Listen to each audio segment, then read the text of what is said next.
We all want to feel like the best versions of ourselves, and we want the confidence to go after everything we want out of life. Small shifts really can make a huge difference in your confidence and how you show up in the world. So, in this episode, we're sharing some of our favorite affordable glow up tips to feel like your most confident selves this year. I saw a video on TikTok literally right before we hopped on here this morning, and I was just telling Erin about it before we started recording. It couldn't have been more perfect timing. This girl was saying how a lot of times women say that the day they felt most beautiful in their life was on their wedding day. And it's because they spent so much time before the wedding prepping, right? Like as soon as people find out they have a wedding date or even a big event, like you have a vacation coming up or whatever, all of a sudden you start to, take your workout routine seriously, or you start really, actually doing your skincare morning and night. You're trying to reduce your stress or thinking about, nourishing your body and making your skin glow and, all these different things, buying the at home hair glossing treatment, all the stuff. And the girl said, that's great. She's like, but I feel like we need to treat our life like our entire life is the main event. And if we do all of those things more consistently, and imagine, how beautiful and confident we feel on our wedding day. Imagine if we could feel that beautiful and confident every day. And I love that reframe so much. And I thought it was so perfect with today's episode. That is such a good way to look at it. I was just at a wedding over the weekend and my friend looked absolutely amazing. She looked stunning, but that is so true that before your wedding, you spend so much time prepping. And I feel like prepping for this episode, because again, we're talking all about affordable glow up tips. And when we were outlining the episode, and Grace and I were each kind of individually thinking of our affordable glow up tips or just things that we've been doing, I kind of realized that yes, sometimes it's about the products and the money that you spend, but a lot of times it's more so just about the time that you spend on Hmm. yourself. And this is something that I've really been focused on more in 2026. In 2026, I said one of my goals was to just spend more time getting ready during the day. And I've been feeling so much better. Like, even for this episode, we're filming at 9 o'clock in the morning, and I spent 30 minutes doing my hair and putting makeup on and making sure I wasn't in baggy sweatpants and a baggy sweatshirt. And sometimes it literally is just spending a little bit more time on yourself between your getting ready routine, but then your getting unready routine. So making sure you're doing the skincare and using whatever products you have in your cabinet. It doesn't have to be this huge money suck.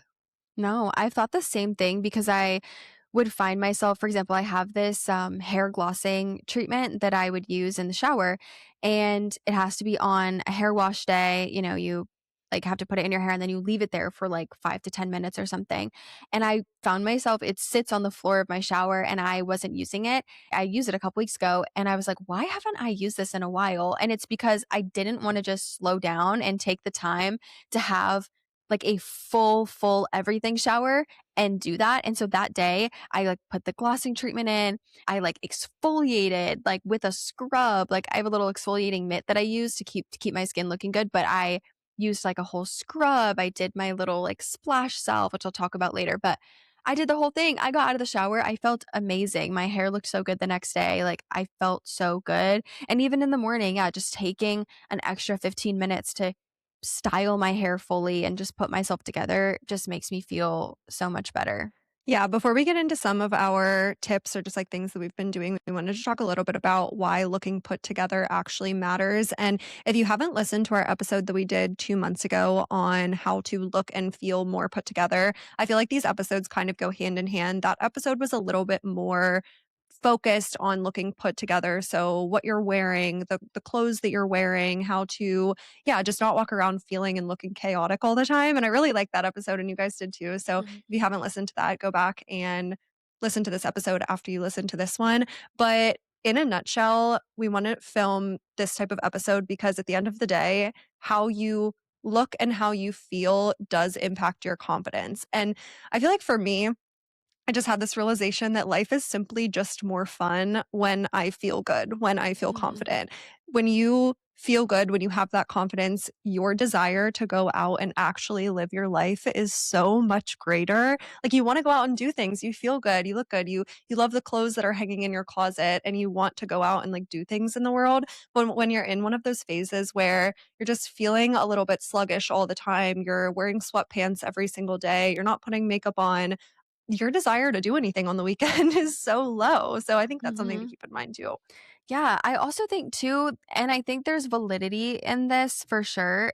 if you know my character, you know, I'm not saying to like shape yourself to be a certain way, to be perceived better by people. However, I do think that there is this element of how you look changes how people perceive you. And what I mean by that is, for example, I have been saying for months, I want to be around other entrepreneurs and really talented people and network with them and just ask people, like, what are you up to? And start to really build my network of entrepreneurs here. If I show up, you know, not looking put together, or again, my hair is like unbrushed, unstyled, because my hair, when it's just unbrushed and unstyled, doesn't look good. Some people's it does, mine does not. And I can say that objectively. Or if I'm showing up not looking like I put effort into my appearance that day, that doesn't give the perception that I am a woman who takes myself seriously and is confident.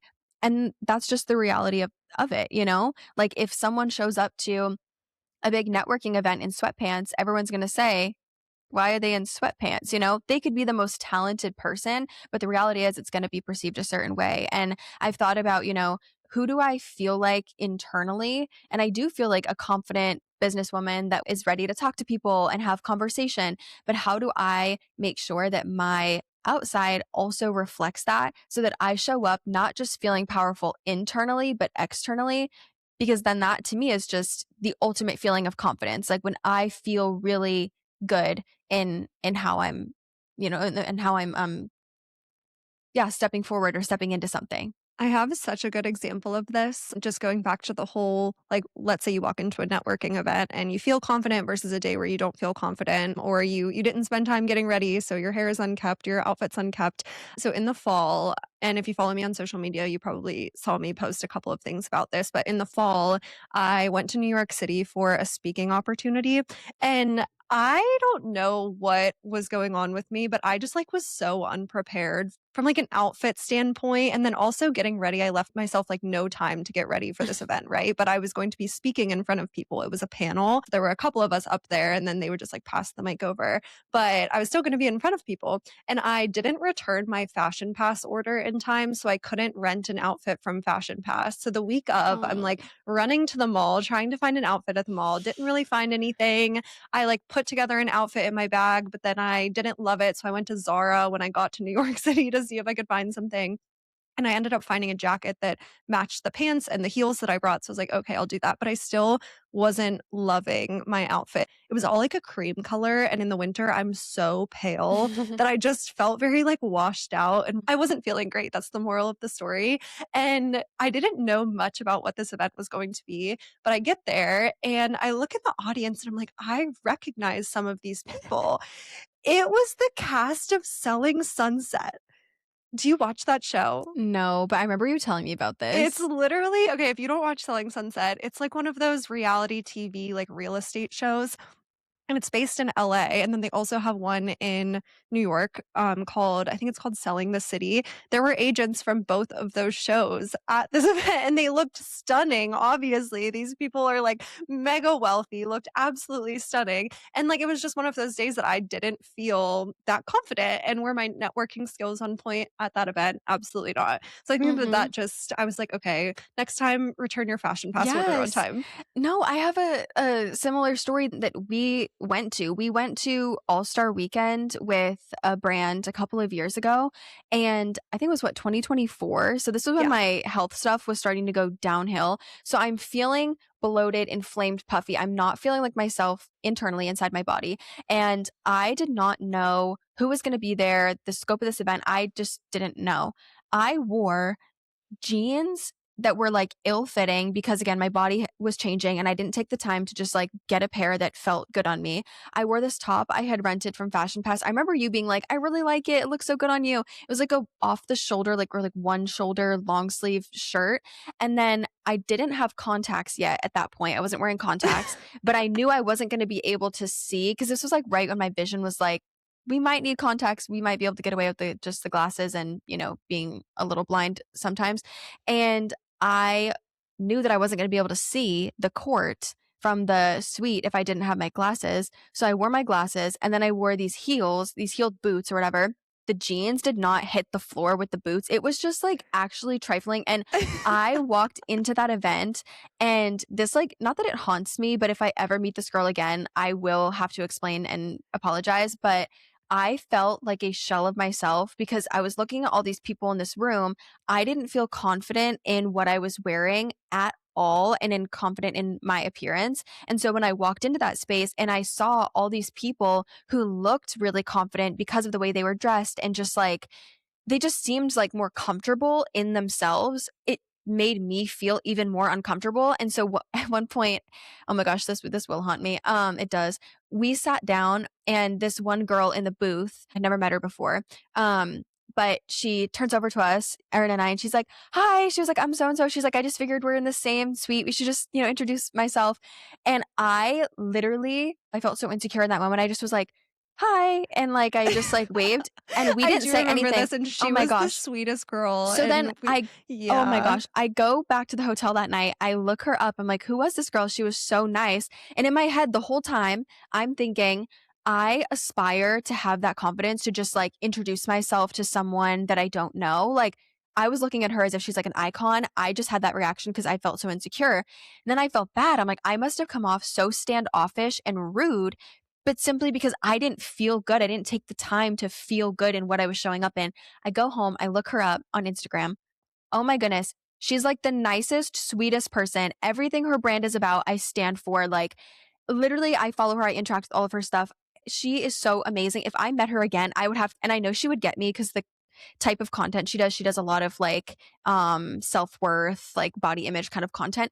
If I met her again, I would have to be like, "Girl, I know you will feel me. I promise I'm not a mean B word.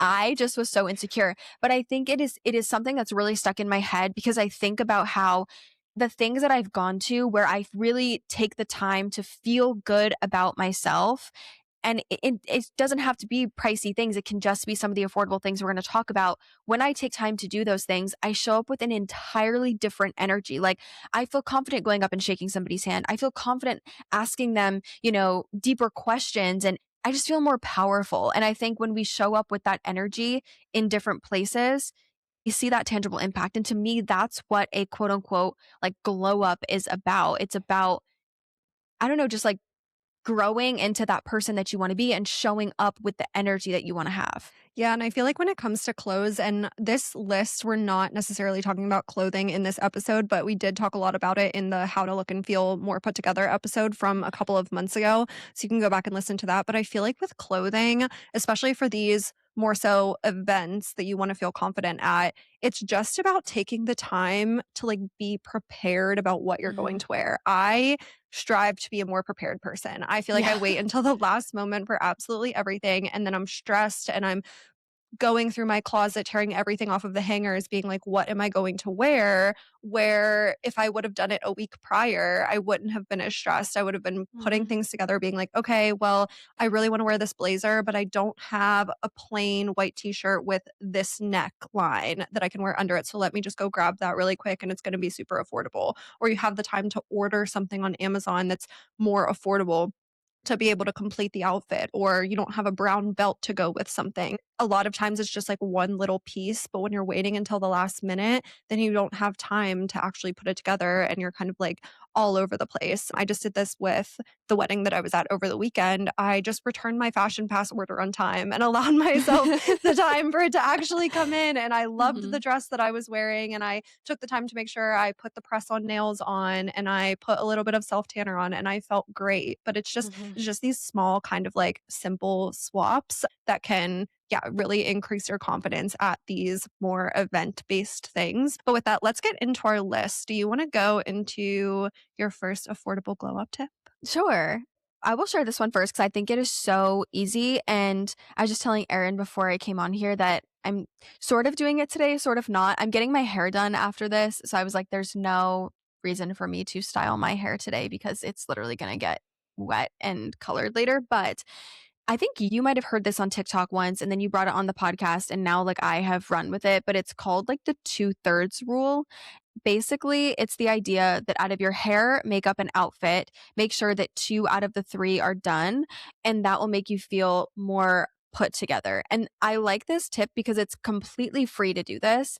And it's something that I have started doing, and I found that it's made such an impact. Now, obviously, if you're someone who, you know, you don't wear makeup, okay, well, then it's your hair and your outfit are your 2 out of 3, and there you go. But I've found it helpful because, for example, on a day where I'm gonna go to a workout, like a workout class later in the day, and I'm gonna wear my workout clothes, instead of just wearing, maybe athletic shorts, a baggy t-shirt, and brushing my hair, and it, is not styled in any way, because again, my natural hair brushed out is just like poofy, and wearing no makeup, I'm like, okay, yes, I'm going to go to workout class later. So maybe I'm not going to put a whole full face of makeup on, but I can take the time to just put a couple loose curls in my hair and put it back in a claw clip, or to put it back in a slick back bun, and to put on like a matching workout set, because that makes me feel more confident. And when I have that, I swear, like when I have 2 out of 3 done, my energy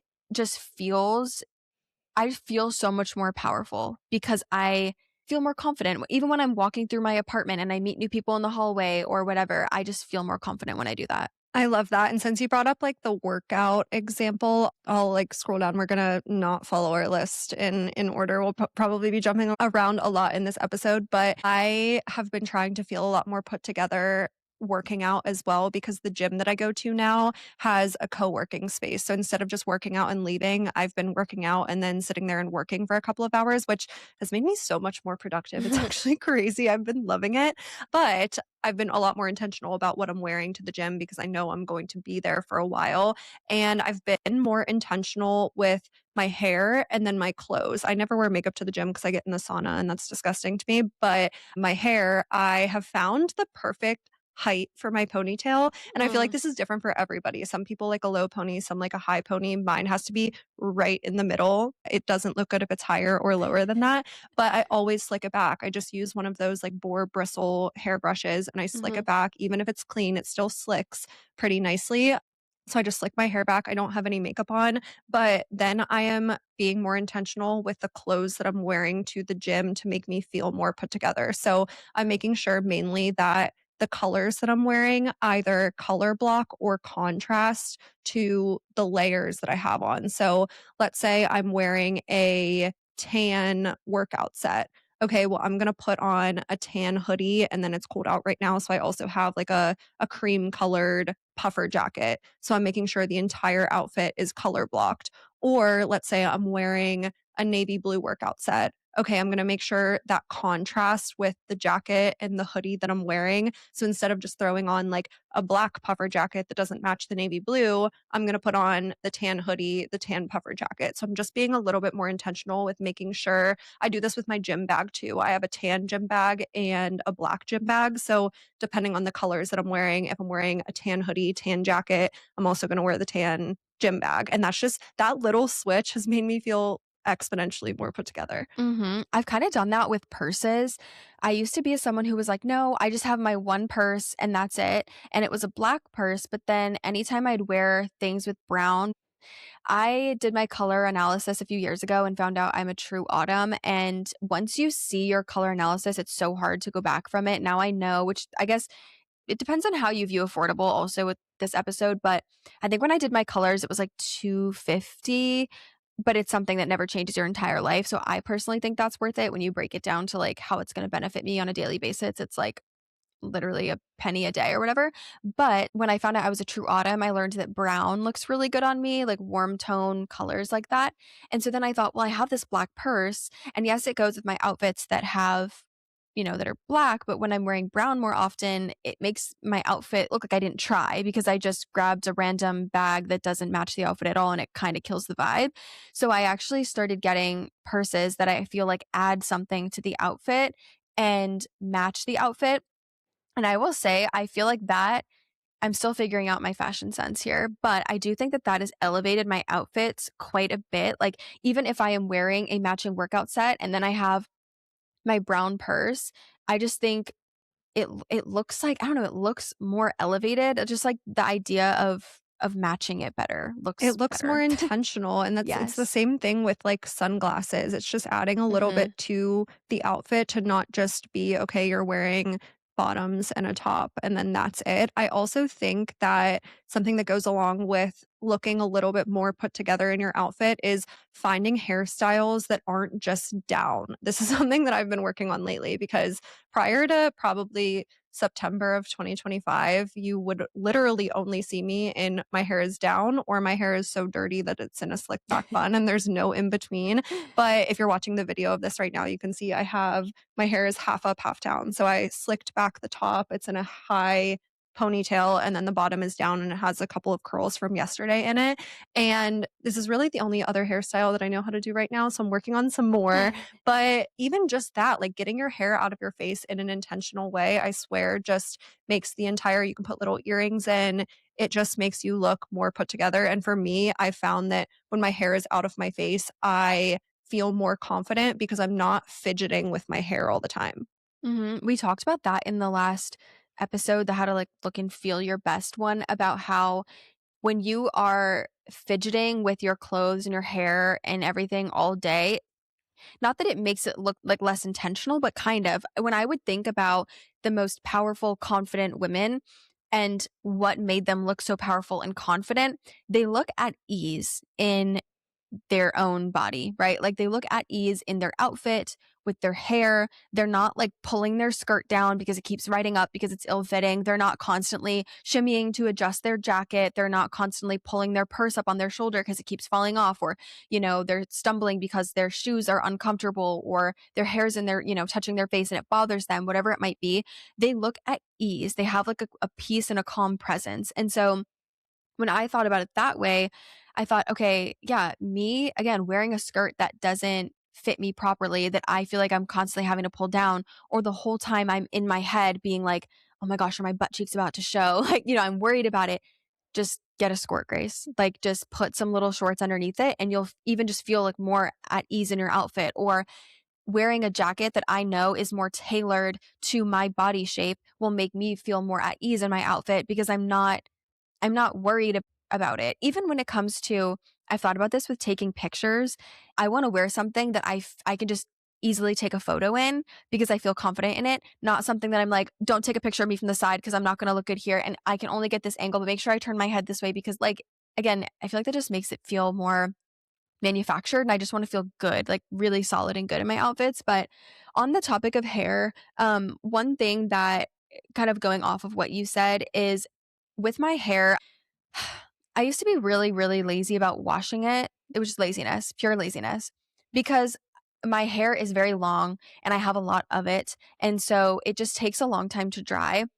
And I don't particularly enjoy the process of blow drying my hair. And it only will take like 10 minutes, 15 minutes, but I just don't really enjoy it. So I had to just get over it because I started to realize that doing a slick back bun all the time when it was dirty and pulling it back was giving me like, was kind of thinning my hair out a little bit. And that can happen. It's called like traction alopecia, I think. And so from like the tension of pulling it back so much, or maybe it's tension alopecia. There's a name, it's a type of like hair loss that happens from pulling your hair back too much and too tight. So I found my hair thinning. I was like, okay, I can't do that all the time. So I was just wearing my hair down when it was pretty dirty essentially. And it just looked awful. And I could never find a dry shampoo that looked good in my hair and didn't leave little white bits around that made it look like I had dandruff. And so I'm like, okay, what am I doing here? Like, this is just actually ridiculous. So I just was like, we just have to wash our hair more often. Or when we're on like day 3, slick back. But once it is in a slick back once, unless I'm going to hot mat Pilates the next day and know I'm going to get sweaty, I'm washing my hair. Like, I'm not going beyond that point of it's so dirty it has to go in a slick back because it just doesn't look good. I'm sorry. Like, just objectively, hair being down and greasy does not give the vibe that I take care of myself. So I just don't do it anymore. I don't. I used to do that too, and I would tell myself it's because I work from home, and I'm like, it doesn't matter if my hair is disgusting because I'm working from home and nobody can see me anyway, or if they can see me, it's just from a Zoom call, so they Hmm. can't really tell if my hair is dirty. But then I was realizing that as a content creator, I didn't want to film content on those days because I felt disgusting and Hmm. it still looked dirty in the camera. It still did. You're not fooling anybody.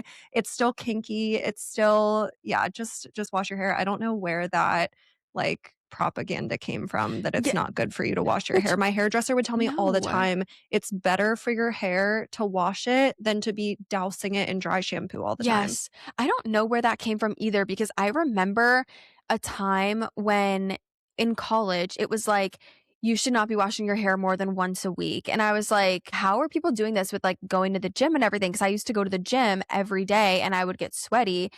And I'm like, how are we doing that? And I would try dry shampoo, but then I'm like, the sweat did not just evaporate from my head. Like it's just sitting there. I don't know how I feel about this, but I'm like, okay, if that's what's better for hair health, like I'll do it because my hair started falling out in 2020. So I was like, I'm down to do whatever I can to get my hair back to normal health. But then I was like, I just look dirty. Like I actually just look dirty. And I will say, I think that who was it the other day? I think it was my injector a couple months ago. We were talking about this actually, and she said her hair, she was on like day 6 or 7 of her hair, and it looked like she had just had a fresh blowout. So, Yeah, it like, depends on the I was person. gonna say, she has like a hair type, I think, that she can go longer. And with some dry shampoo, I was so jealous. I'm like, your hair looks actually stunning. Mine would look wet by day 7. That's just like not cute. But yeah, it totally depends on the hair type. But Yeah. dirty hair just, it's just not cute. It's just not. I'm It's sorry. not. Okay, speaking of sweat, this goes into my next one.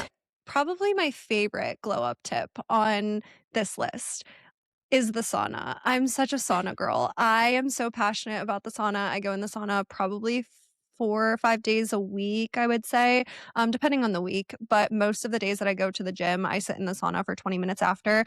And the biggest reason is because I'm like not a sweater. It takes me so much to sweat. I can go through an entire workout sometimes if I'm lifting weights, especially on an upper body day where I do not sweat at all. I'll be like, damn. But Alex and I will do the exact same workout and he is dripping sweat. And I'm like maybe damp. So I'm not a sweaty girl. And I know sweating is so good for you. So I need to go in the sauna. And I swear it is the one thing that makes my skin clear and glowy. When I am not going in the sauna, I don't feel as glowy. But yeah, it's so good for you to sit there and sweat. And I've been reading a book in the sauna and I'm just very passionate about it. Do you still use your sauna blanket? I do when I like in the winter when there was 2 feet of snow Mhm. and, I couldn't leave the house, I Yeah. was using my sauna blanket, but now that my gym has a sauna, I definitely use that more. The biggest thing with the sauna blanket is you don't put your head in it, so my head's not sweating. Oh. So, honestly, I don't like it as much as the sauna at all, but Mm. if I don't have access to a sauna, I've been using it. Okay. Yeah, I've never been a huge sauna girl. My old gym in Massachusetts used to have one, and I remember I went in one day, and it was just not a pleasant experience. I don't know if the person before me had cranked it up so high. It was, like, actually, like, I really felt like a rotisserie chicken. It was so insanely hot in there, and it was also incredibly, incredibly dry. My nose was, like, on fire and Yeah, you can dry. feel it, like, burning. Yes, it was, like, burning my nose. I was like, So "Am my I" sauna at my gym in Nashville, you could change the temperature, so it would Okay. depend on, like, Yeah. whoever's in there could change it. My one at this gym that I go to now is always set at 180 degrees, Oh which my that's like goodness. you should not have a sauna over 200 degrees, like, that would be absolutely insane, so 180 is, like, totally, totally fine. It is Oh very my hot. gosh. It should be Yeah. a little bit uncomfortable. They also say that it's really good for your cardiovascular health. They say that a 20-minute sauna session is the equivalent from a cardiovascular perspective as a low intensity cardio workout. And when I Huh. sit in there for 20 minutes, I feel my heart racing so fast. You obviously have to Okay. hydrate and stuff, but I love a Yeah. sauna. I also, which I was like, oops, I went in there with my sneakers on because there was no one in there. And my gym was like a local community center. I had never been in a sauna before. There's no instruction, there's no nothing. So I went in there, I had my sneakers on, I sat down on the bench. It said no phones, so I left my phone in the locker. So I'm just sitting there pondering life, staring at the wall. I was literally like, okay, this is like really not very It's enjoyable. not I again, enjoyable. my nose is burning. I'm like, what? And then I Can't saw a breathe. video actually like 6 months ago where someone was like, always bring a towel in and sit down on the towel, never sit down on the bench, do not wear your shoes in. I was like, oh my gosh. I'm like, good thing no one else was in there with me because I clearly don't know the sauna etiquette. And some Yeah. people said that then this girl, she goes, if you're going to go in there, or she's like, don't be surprised if someone comes in naked or in a bathing suit. whoa. I was like, you know what? Maybe the sauna's not for me. I was like, maybe it's not for me. Yeah, so I I no. I did used to go into the sauna in my workout set and my tennis shoes at my old gym. It was just like an LA Fitness type of thing, Mm-hmm. and most people would, but I also don't think that that sauna got as hot because I Mm. don't remember, like, suffering as much as I do in this one, like, in a good way, Yeah. but then I realized that, like, bringing your shoes and your workout set that's all just a bunch of plastic melting in the sauna, like, that can't be good for you, so now Oh, I sit in towels, I wrap a towel around me, and I sit on a towel, and I don't bring like, I don't wear my workout set in the sauna, and mm, I don't bring my water bottle in the sauna because like, the plastic melting yeah. just grosses me out. Interesting. Yeah, I've only been in one time, but I mean, It'll I feel change your like life. I live in Florida. So I'm like, when it's summertime here, that's a sauna in itself. Yeah. But yeah, I probably should do it more. I feel like it would be good for detoxing my body or like just Yeah. getting, I don't I know, will say sweating it too, out. this is so a little bit of a tangent. I don't know if I've talked about this on the podcast before, but I went on my natural deodorant journey. And if you like I detoxed from regular deodorant because I Mhm. just also realized that like putting all of those chemicals right next to my boobs probably wasn't good for me. So I switched to a natural deodorant, which literally makes you smell bad because Yeah. for once you're finally letting your armpits sweat and the bacteria that is hitting your armpit sweat literally smells so bad. So I went into a sauna every single day for a month last winter, and after a month, now I don't smell bad. Yeah, I use natural deodorant and it really is an experience at first when you first switch. And I had to try several before I found one that didn't burn my armpits. Also, I don't know what that's about, but I literally had one that like I mean burnt, like my skin was burnt and it was like coming off in little pieces. It was insane. Yeah, I was like What? maybe I don't care so much about the natural deodorant, but then I found one that works well now. One thing I will say too that helps with that, which could be an affordable glow up tip if you are a sweater. When I sweat, I'm a stinky gal. Like it just is what it is. I drink my water, I eat healthy, I do all the things. It just like I don't think anyone's sweat smells like flowers. It's not supposed to. But I don't not like a sweater, like crazy sweater, but here in Florida, because it's humid, when you're working out, like you just have to accept you're gonna get pit stains. Anywhere you go in Florida, you're Yeah. getting a pit stain, even if you're not. Because I used to say I'm not a sweater, and then I moved to Florida, and I was like, all right, Florida will change that. But you can take, I think it's like glycolic acid. I use the one from the Ordinary, and you just put it on a cotton round, and you just rub it on your armpits, and it really does make such a difference. When I was doing it consistently, I feel like even when I sweat, I was not stinky at all, which is really nice, especially because I feel like natural deodorants don't, not that they don't work as well, but just like Well, it's going to wear off I've faster, in heard my that opinion. with witch hazel as well, which I don't know if that's, like, Okay. similar to but yeah, you I put have it no on a idea. cotton pad and you, like, wipe it on your armpits before you put your natural deodorant on. What it does is it's killing the bacteria that sits on your armpit because your sweat in and of itself does not stink. It's that it's sweating and then the sweat is touching the bacteria, and the bacteria, when it hits the sweat, then the bacteria on your armpits, Ew. that's what stinks. That makes me feel Uh gross though. I'm like, why do I have bacteria in my armpits? it's Like, I'm just like, am because I it's like a disgusting? What's no, it's just because it's like the area that like, it doesn't breathe, it's, like, under there, like, your armpit, you know Ew. what I Oh my mean? gosh. Yeah. Ew. No, it's really I'm gross, getting like but chills in my armpits right regular now. deodorant, like the antiperspirant, it's literally stopping you from sweating so you don't stink because that sweat is never touching the bacteria, which is so like, Oh. keeping all that sweat inside of It's, you like, and probably not good. not Yeah. good, not I would good. use the glycolic acid at night. I heard that that's also, like some people say that putting deodorant on at night also helps, and then you put it on again in the morning. Something about the bacteria, I don't know, but the glycolic acid, I would do it at night, and then in Mm. the morning, I put my deodorant on. Just do not, under any circumstance, put glycolic acid on your armpits after you have just shaved them because it Oh, will burn. It's just like a yeah. men's It's an aftershave, open like wound. yeah, it's basically like that. But okay. Anyways, moving forward, as we talked about being stinky, my next little affordable glow up tip is moisturizing your skin. And this sounds so basic, but maybe some people relate to me. I have always been the person who, when I shave my legs, I'm never putting lotion on after the shower. I hate the feeling of lotion on my hands after the shower. I don't know what it is. You know how when you're in the shower and your skin gets like pruny and then it's actually like making my skin crawl thinking about it. Like putting lotion on my hands and then like the lotions on my damp hands, it actually like just disgusts me, especially if it's a lotion where like a body butter where it's in a container where you have to scoop it out and then it's like under your nails no matter how hard you try. It actually it like gives me the heebie-jeebies. So I just would never do it. But then I started to feel like my skin didn't look terribly dry, but I was seeing people where their skin was just, it was like glowing from within almost. It just looked so like plump, for lack of better words, and healthy. And I was like, all right, we have to figure this out because I feel like if my skin felt that, like, looked that way, I would feel a lot better.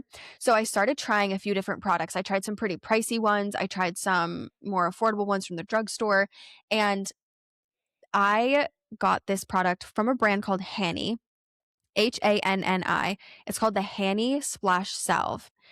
I don't know what exactly in it makes it work as well as it does, but it has been such a game changer.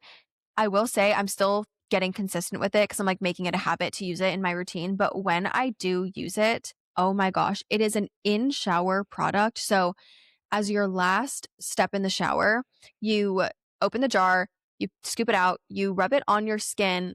It is like a salve kind of like thickness. You rub it on your skin like you would a lotion, right? You rub it in and you let it sit there for like 30 seconds to a minute. And then you half rinse. So you don't like fully scrub all of it off your skin. You just run the water over wherever you put it for a couple of seconds. And when you get out of the shower, you pat yourself dry. It doesn't feel greasy or like there is like a thick layer of lotion on your skin once you pat dry.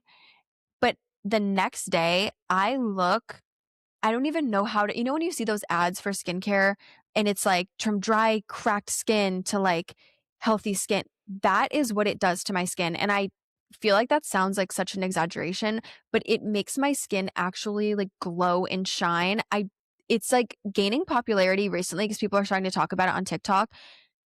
It is so good. It's like $30 for a jar, but a little goes a long way. And I think it is so worth it to not have to feel the feeling of lotion on my hands and under my nails because, like, I would pay $1,000,000 for that. I hate the feeling. It is so good. And I feel way more confident when my skin looks glowy.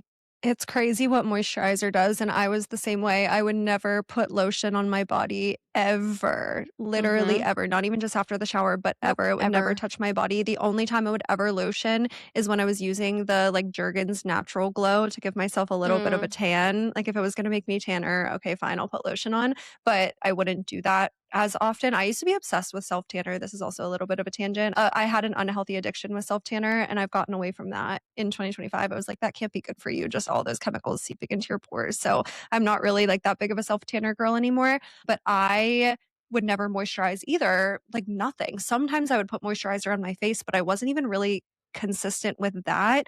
And a couple of months ago, I started being more consistent with that as well. I don't do it in the shower, but I use Palmer's oil after the shower.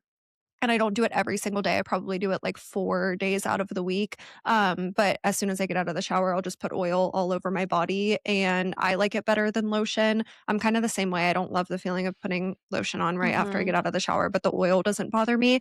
But then also moisturizing like, everywhere on your body as well. Like, my face, I moisturize so much more than I used to, and my skin looks exponentially better. Like, Yeah. who would have Right. It's like, who thought? would have thought Like that if I actually put hand lotion on, I wouldn't have crusty hands? yes, and What a I literally concept. Like, I don't use, like, expensive skincare products. The moisturizer that I have right now is a L'Oreal moisturizer that I bought in a value pack at Costco for $40, and it had, like, multiple jars of it in there from mm-hmm. Costco, but it makes my skin super dewy. And then the other one that I feel like is kind of underrated is using nail oil on your cuticles. Mm-hmm. I chronically have crusty cuticles. And when I'm consistent about putting my nail oil on, I who would have thought I look so much I better. For Just a moisturize. little tip for that too, I also like I have really long nails, and so I feel like my cuticles just are more like noticeable because my nails are more noticeable because they're longer. And I got to a point where again I was like, what do the most like glowing put together women have? I never see them with like crusty nails. And I'm allergic to an ingredient that's used in like dip nails, gel, acrylic, like pretty much everything at the nail salon. So I have to do my nails at home. And I feel like when you're going to the nail salon, I used to go every 4 weeks. My nails always looked pretty good because I was having a professional do them, but now doing them at home, like there is more upkeep in terms of keeping them looking good. I did the same thing. I bought a cuticle like cream and I put it on my bedside table. It's on my nightstand because I was like, when can I put this on my hands and where I don't need to use my hands and then it's getting everywhere? So right before I go to bed, I can just like squeeze some on my nails and rub it into my cuticles and go to sleep. And I feel like that has been a good thing. And I don't actually have to use it that often because the product, I feel like overnight it makes my cuticles look a million times better in just like one application. So I don't even have to do it every day. It's just like when my cuticles are not looking great, I slap it on before I go to bed. I wake up the next day and they're good. So speaking of cuticles, this is not something that I struggle with because my nails are pretty long naturally as well and they don't really break, but my mom has always struggled with her nails being like what's the word that I'm looking for? Frail. Mm. Frail and they will break and she could just never get them to be like long and healthy. She swears, and this is something that she just started doing like last year or something. She swears that taking better care of her cuticles is helping her nails grow. Oh, yeah. So consistently, she puts on a cuticle oil and she pushes back her cuticles.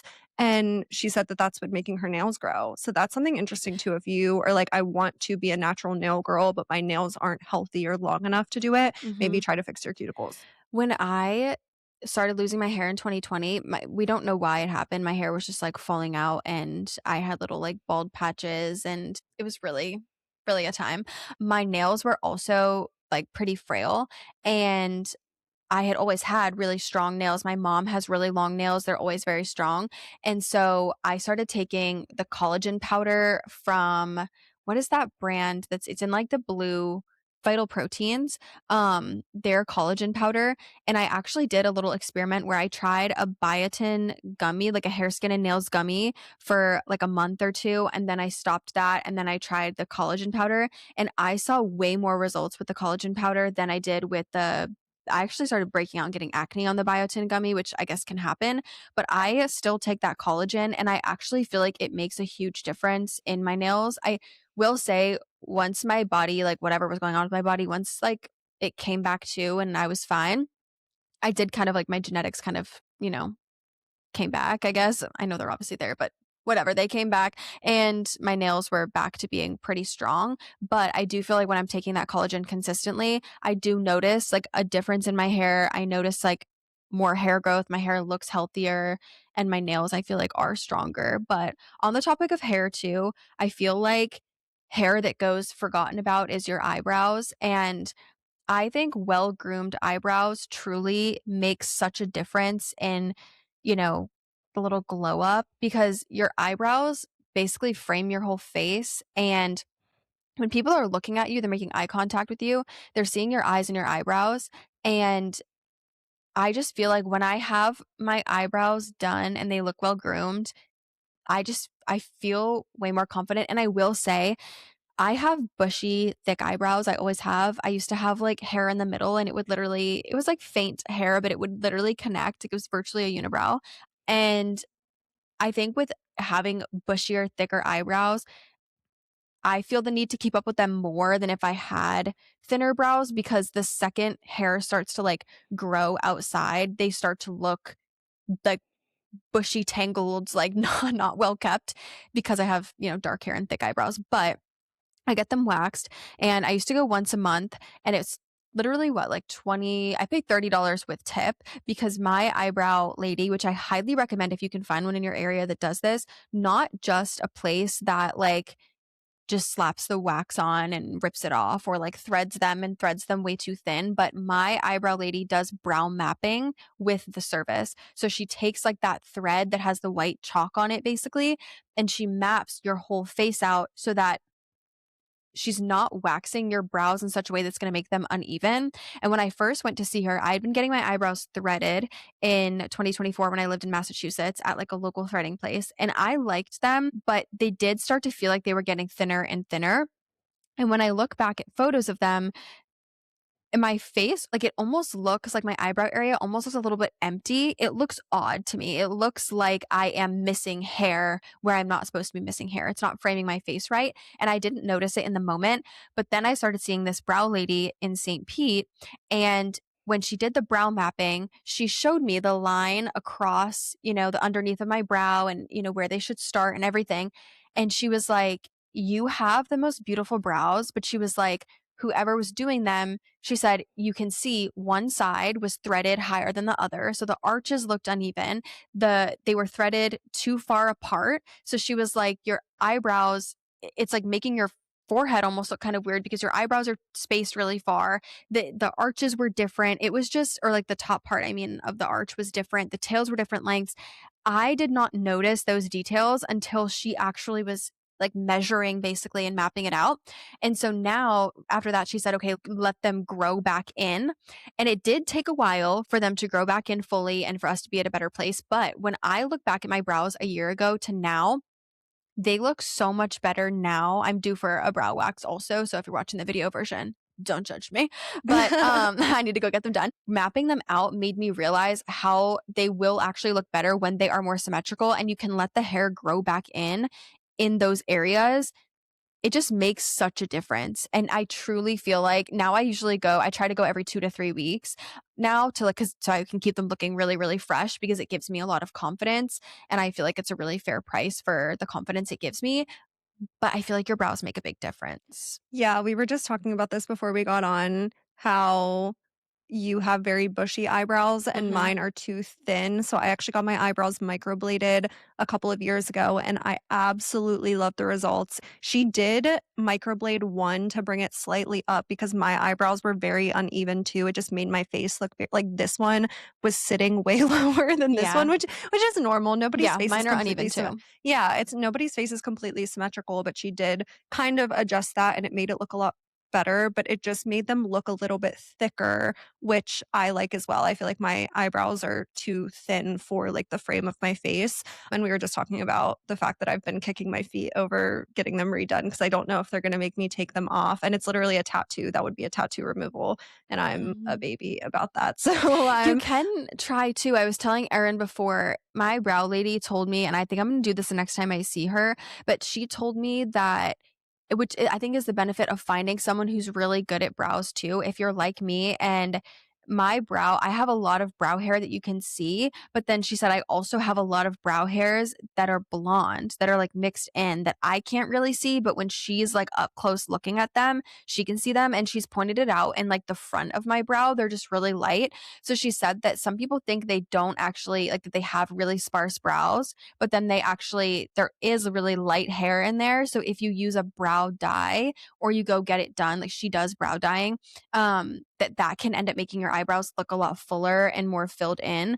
Erin and I were talking, you said we were talking about this beforehand, and Erin was like, I just like don't actually have the hairs it's there. not So yeah, that's my hair is really obviously dark. That's a not my different, problem, a different but problem. hopefully it's some of yeah, But if anybody else yeah, is hearing that because that's way more affordable than getting our eyebrows microbladed too. yeah, I've also yeah. been trying a brow serum. I saw it on TikTok Shop, but I bought it on Amazon. It's the oh, I can't think of the name Is it now, the but like it's in a not the grande brow one, right? no, it's something like Oh. something babe Oh, Babe brow. Lash, but they're like brow version. They have a lash serum called Babe Lash. Okay, yeah, Maybe maybe it's the it's the brow. Babe Brow one, but it's a little, like, pink tube if you find it on Amazon. Mhm. I haven't been using it long enough to see if it works, but I have seen I watched a lot of TikTok videos on it before I bought it, and it was pretty affordable. It was, like, $20 for the tube, Mhm. and a lot of people did say that it helped their brows grow, so Yeah. that's something that you can consider as well. I have heard that about like I use a lash serum, same thing.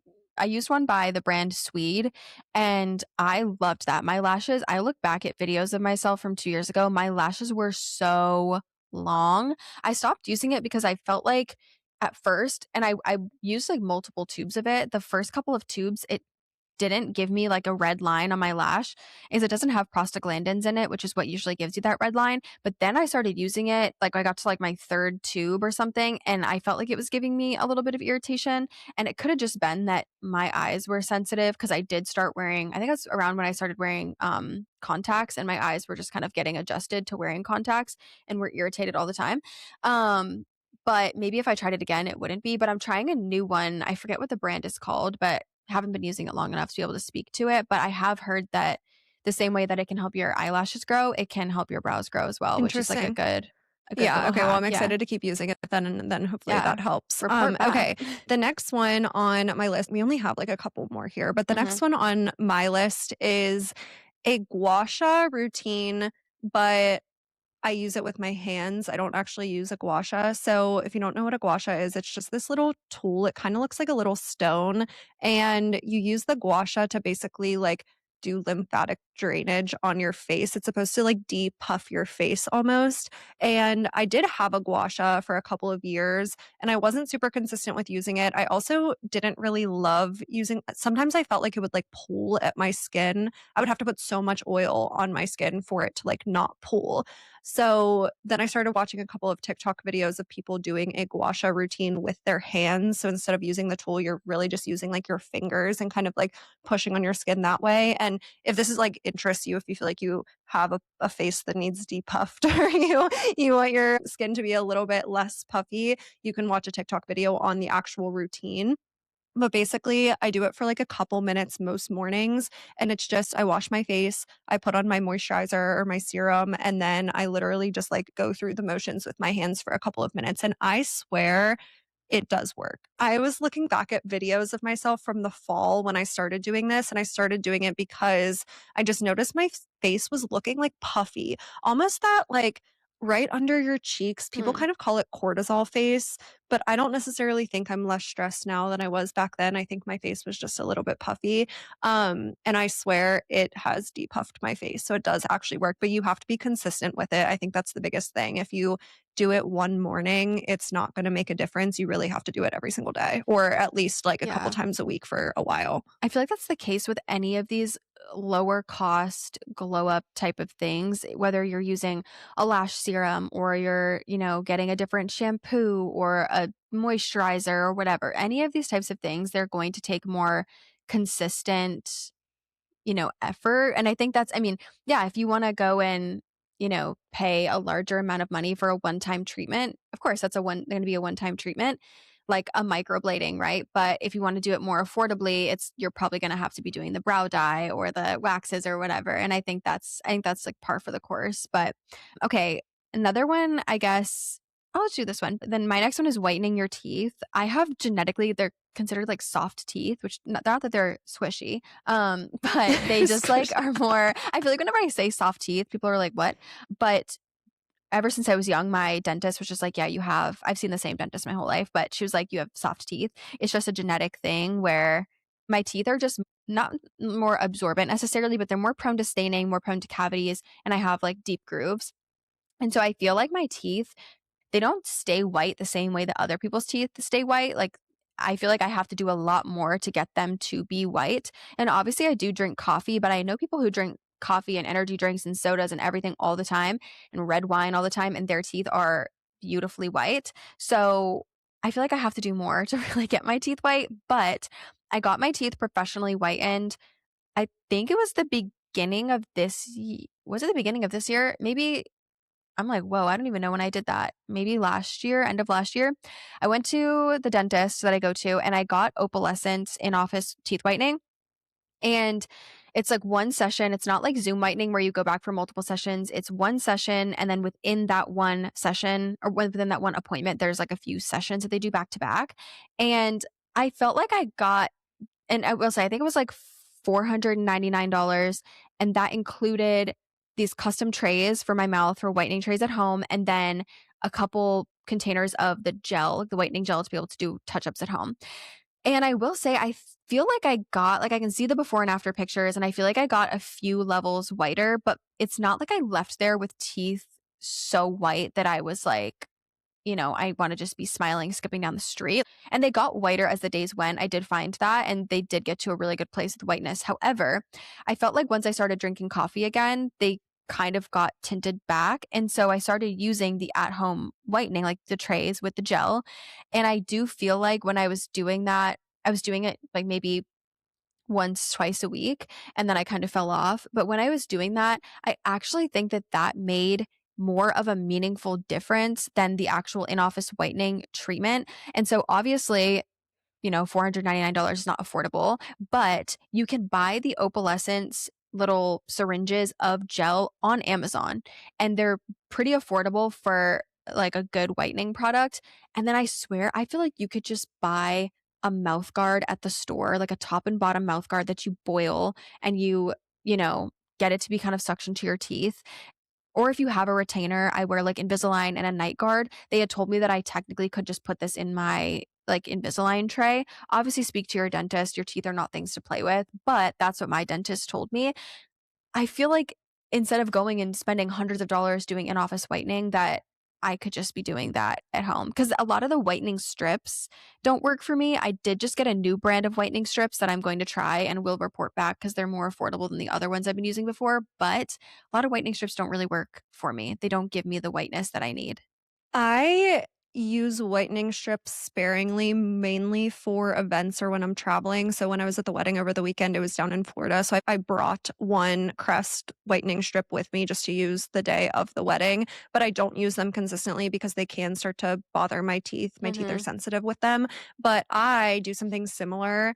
I've never gotten mine professionally whitened, and I do feel like mine overall are like relatively white, but I love them to be like pearly white. Yeah. It does so much for your confidence because I also have big teeth, so I feel like you can notice when they're not super white. But I got a whitening kit on Amazon from the brand My Smile, and it's the same thing. It's a tray, but the Mhm. tray has a blue light on it.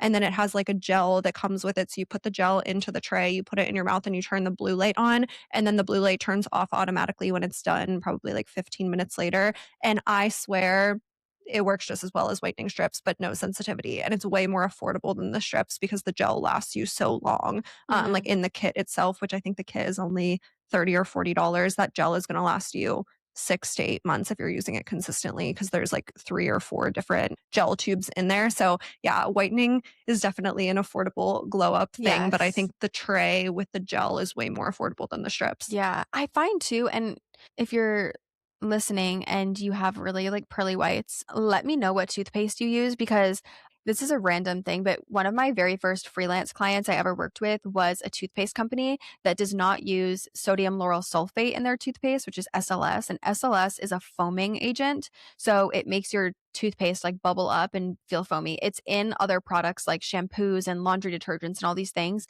And it's not necessary. It's also the ingredient. It's not bad for you necessarily, but if you have a sensitive mouth, it can cause like canker sores and stuff. But it's also, if you ever have brushed your teeth and then you go and you drink orange juice after, or you drink anything after, and it gives you that weird taste, SLS is the ingredient that is making it feel weird like that. So when I started working with this client, I started using their toothpaste and I loved it. And it was almost like whenever I tried to go back to a different toothpaste that had SLS, it feels like there's a film in my mouth. Like, it's almost one of those things that once you start using one that doesn't have SLS, it's so hard to go back. However, it is not a whitening, it's not like an abrasive toothpaste the way that like a Crest 3D white is. However, I want my teeth to be really white. And so I'm debating just getting a Crest like the 3D White Brilliance one that's supposed to be, extra good, and then maybe using that at night and then using my SLS free one in the morning. But if you have a toothpaste that you like that you feel like really makes a difference, please let me know because I just feel like my teeth are not getting like as I want them to be so white that it's like there's light like beaming off my teeth, you know? I feel like a natural toothpaste, because I think that that's like I know what brand you're talking about, and I feel like all of the toothpaste that market themselves as more of like a natural toothpaste with like less chemicals and stuff, they're not gonna have that ingredient in there. I could be wrong, but some of them are charcoal based, which the Yeah. charcoal is like a whitening ingredient. I wanna say the brand Attitude, I think that's what it's called. I could be butchering that name, but it starts with an A. Okay. And you can find it at like Target. But I think that they have a charcoal based one, so maybe look for that. Interesting. Yeah. But Maybe I yeah, have to look for it. yeah. But keeping your teeth white is always a good thing. Okay. Yeah. This is actually I think this is the last one on my list. And this is just nailing a 5-minute no makeup routine. We talked about kind of like the two-thirds rule and, making sure your outfit and your hair or your outfit and your makeup or your hair and your makeup is put together to make you feel more put together. But I feel like for me, I don't love the feeling of a full face of makeup on. I will put it like I put it on for this podcast episode. I'm probably gonna take it off as soon as we're done filming. Like I keep makeup on for as minimal time as possible because I hate the feeling of it. But there are certain makeup products that make me feel confident leaving the house for kind of that like no makeup look. And for me, my 5 minute no makeup routine is L'Oreal Glotion on my skin. I have been using this product 4 years. I've repurchased it probably 10 times. I'm not even kidding. I love this product so, so much. It's just a tinted moisturizer, but it has, like, a very good glow to it.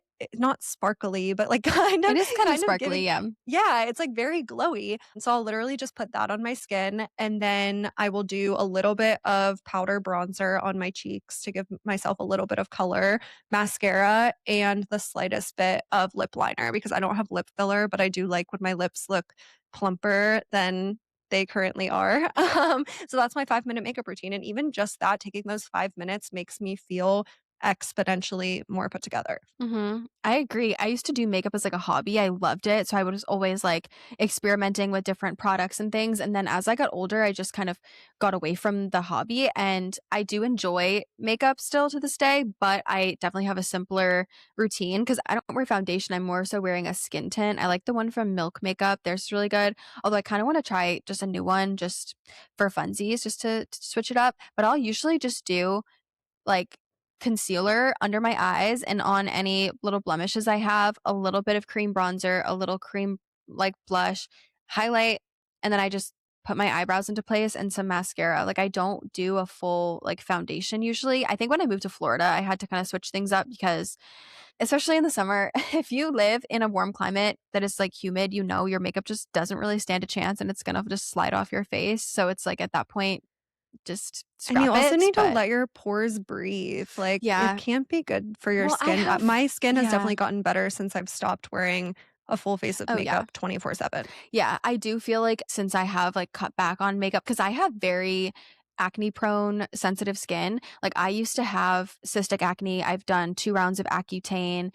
Like, it's just genetically, unfortunately, not great for me. However, I feel like if I am careful with how much makeup I'm putting on, like, my skin does look better, but And that's another before we move on from this is the last thing I will say. If you are not washing your face, doing a full skincare routine, and by full, I don't mean 10 products, I mean yeah. cleanser and moisturizer. Yeah. That's really all I do. Sometimes a serum if I'm feeling crazy. But if you're not doing your skincare as soon as you get home from work, like what are you doing? I can't believe that people relax at night in their makeup. They'll like cook dinner and relax in their makeup. What? I swear, I know girls that do this. Some of my Girl, friends do this.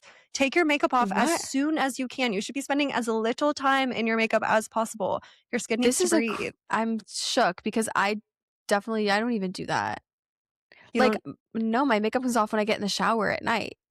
you wait until bedtime to take your makeup Well, off? I shower probably it depends on the night, but usually if I'm going to bed at 11, like, I'm usually showered, I will work, then I will cook dinner, and then I eat dinner, I clean up, do all of that, whatever. Then when I go to get in the shower, I take my makeup off. Yeah, because I use a cleansing balm in the shower, and then I wash my face in the shower. Oh, no. And I can take advantage of this more because I work from home, so if you're in office, like, obviously, you have to wait until you get, like, fully home from the office, but I will do my makeup in the morning, and then if I'm done with, like, seeing people and filming by 2 p.m., I'll go take my makeup off at 2 p.m. and then do the rest of my day in, like, sweatpants and with a clean face. I take it off as soon as possible. Wait, I feel like you think we're the outliers. I think you're the outlier. Okay, you Wait, have to wait a let us second. know in Yeah. Spotify. You have to let us know in Spotify. And I also Yeah. just think like if you like struggle with acne and stuff, Yeah. like that could be a good quick For solution just to sure. spend less Yeah. time in your makeup.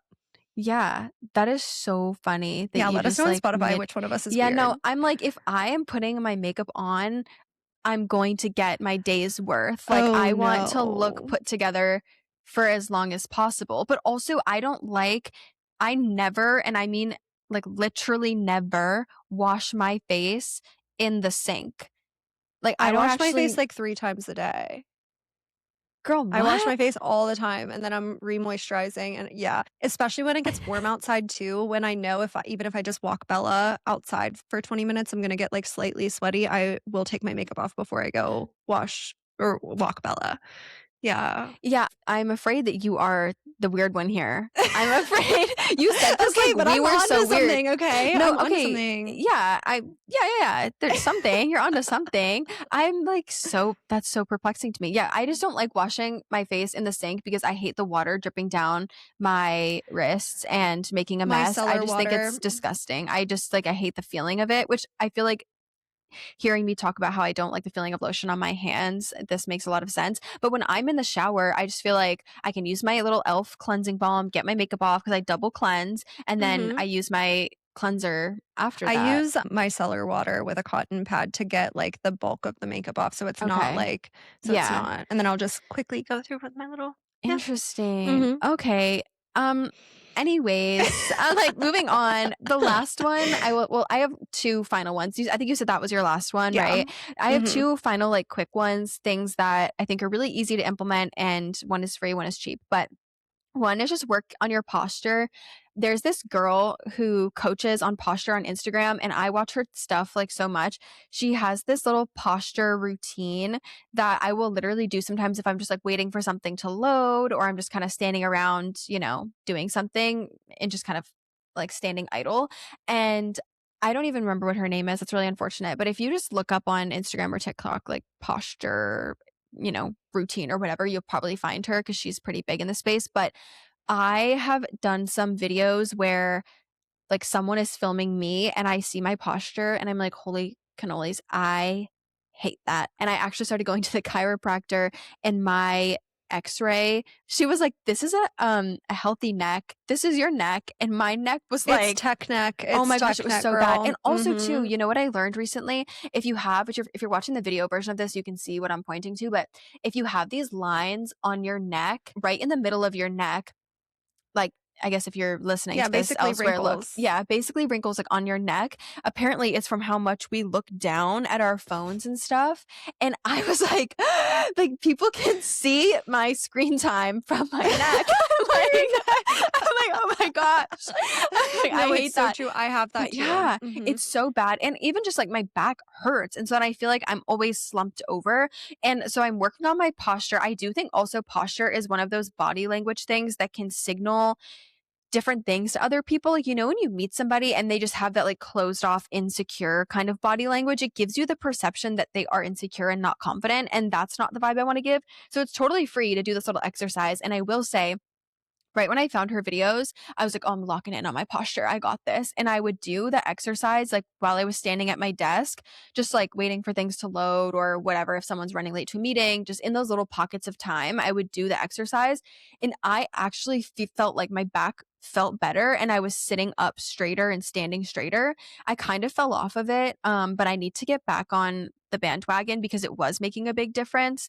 And the last thing I will say is do a lash tint.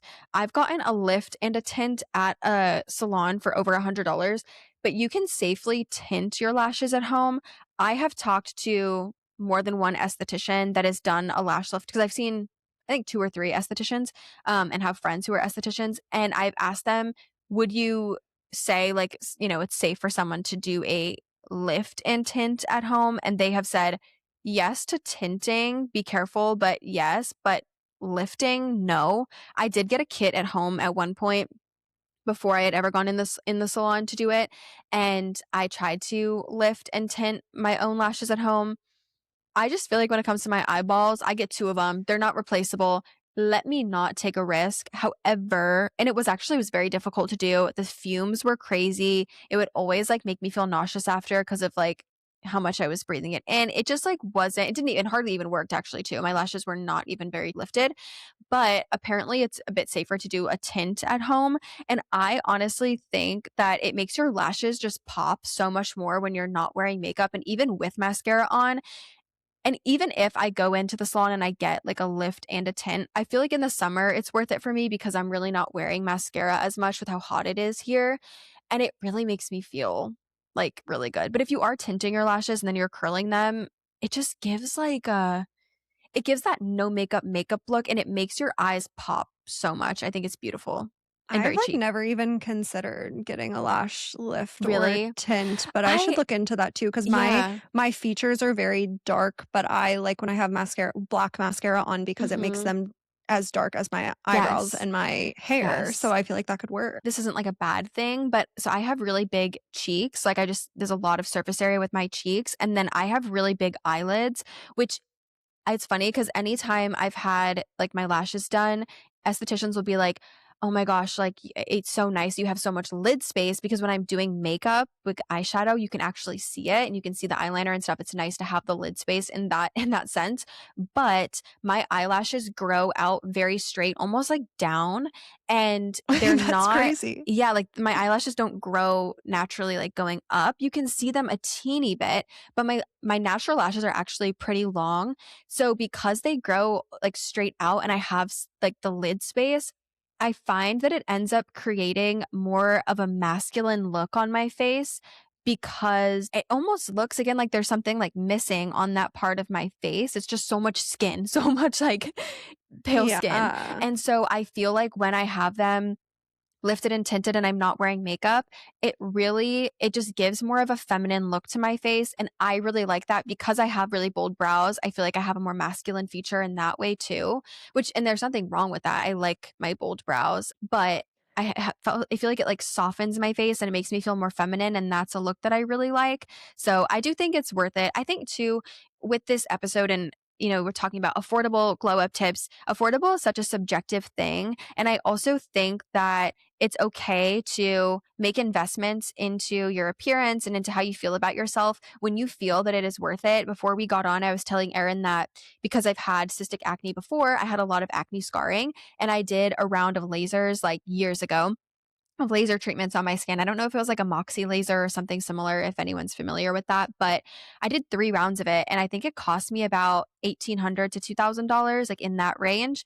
And it was so worth it because I had really severe acne scarring and it made such a difference for my confidence. And then when my health went down again and I started breaking out again, a lot of the scarring came back. Unfortunately, that's just how my skin is, that when it heals like scarred usually whenever I get a pimple. And so now I'm at a point where not all of the scarring has come back, but there is like more scarring that I would like to remove. And so I am planning to do Moxie laser again. And again, it will probably be around $2,000, but I think of it as like an investment in my appearance because it's going to make a difference in my skin for years to come. I'm not going to have to be buying all these random products, trying things left and right to try to get rid of them. And the reality is the depth of scarring that I have, something like a, topical acid is not really going to help, like a, mandelic acid. It's not going to make a significant difference. These are really deep scarring that could, is I'm going to see an impact by a laser. And so I think like your appearance, how you feel about yourself, the confidence that you have is such a personal thing. You have to make the choice that feels good to you. And I think, of course, little affordable things that are small and easy to implement and make you feel really good are, can be really impactful and are amazing. But you want to splurge on something like Yeah, that's okay save too. for it and make it happen. Yeah, Yeah, it's and it's all totally give fine to and take, do. like, for example, I Yes. know we both went back to our natural hair color, so we're Hmm. spending significantly less now on hair appointments, so if you do now wanna splurge on lasers, okay, well, over the past couple of years, you've saved thousands of dollars on your hair from not getting highlights every 8 weeks, or that's Hmm. how much I was going when I was a bleach blonde and Yeah. was spending thousands of dollars on my hair every year, so it is all a give and take, it's what's a priority for you, and yeah, like you said, what makes you feel the most confident. But I think that brings us to the end of today's episode. I really like this one. Hopefully, you guys liked it too. Let us know on Spotify if you have any affordable glow up tips or just things that you've been loving lately that have been making you feel very confident. But with that, thanks for tuning into the podcast. And until next week.